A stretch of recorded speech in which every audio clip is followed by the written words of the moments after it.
ఏంటి బాస్, మంచి రొమాంటిక్ మూడ్లోకి వచ్చేసారు.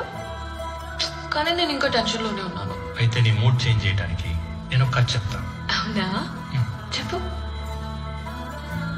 ఆకాశమేమో అబ్బాయి అంట నాలాగా, భూమి ఏమో అమ్మాయి అంట నీలాగా.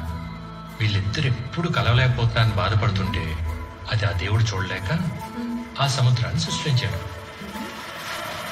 దూరం నుంచి చూస్తే ఆకాశం సముద్రం ఎప్పుడు కలిసే ఉంటాయి. అందుకే నిన్ను ఇక్కడ తీసుకొచ్చాను. సార్ రొమాంటిక్ కథలు బాగానే చెప్తున్నారు. చెప్పడమే కాదు, ఆ భూమి చుట్టూ ఆకాశం ఎలా చుట్టుకొని ఉంటుందో నేను అలా నేను గట్టిగా చుట్టేసుకుంటా. నాదొక చిన్న కోరిక, నువ్వు నా గుండెల మీద పడుకోవాలి. అప్పుడు నీకు నా గుండె చప్పుడు, ఈ సముద్ర హోరు తప్ప ఇంకేమీ ఉండపడకూడదు.